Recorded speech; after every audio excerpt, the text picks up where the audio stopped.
roads lead to the Miombo forest in this northeastern corner of Tanzania. It's part of a vast belt of forestry that stretches all the way to Malawi on Tanzania's southwestern border. The Maasai nomads have been wandering these forests with their cattle and goats for centuries. They were unofficial custodians of the forest and lived off its wild fruits. But by the early 1990s, their right to roam the forest was in danger. Population pressure was driving people from other parts of Tanzania to look for new farmland. The Tanzanian government feared intensive farming and the lure of profits from exploiting rare ebony wood would finish off this precious resource.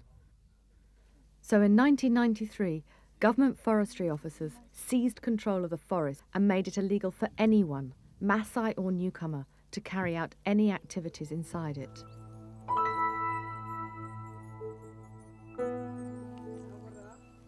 The plan was short-lived. As traditional custodians, the Maasai stepped in. They called meetings with other stakeholders, 9 separate villages of 54,000 people that make up the Suledo forest community. Together, they showed the government they could manage the forest themselves.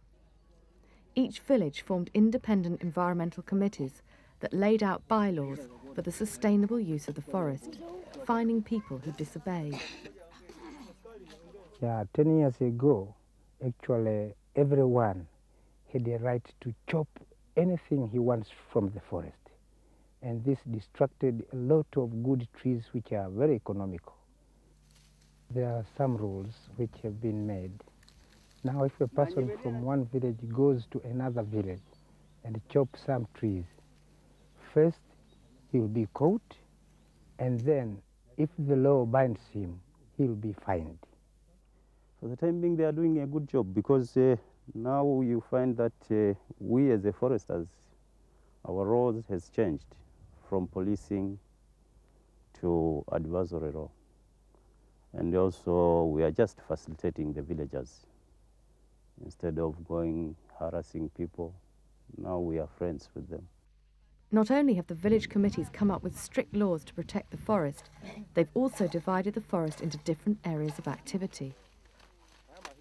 One benefit of regulated grazing is that there's always enough fodder for the cattle.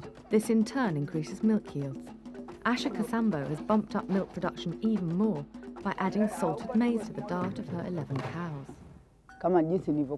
Milk has increased by an average of 1 litre per cow per day. But it depends on the time of year. It's higher in the wet season. Sugarcane is not common in this climate, but the Suledo community have beaten the weather and used the profit to boost their income.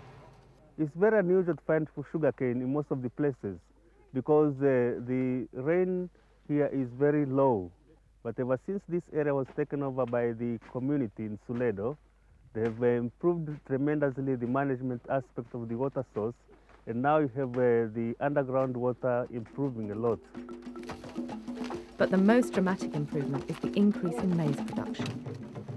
With maize, we used to have some 8 bags per acre, up to 12. But by this time, people are getting up to 25 bags per acre.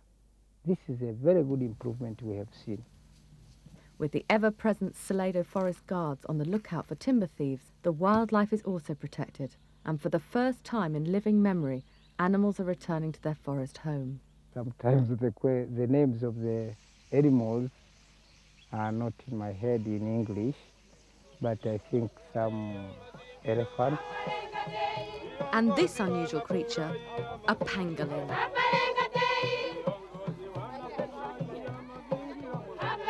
The Suledo forest community sing a song of thanks for the bounty they enjoy from their forest.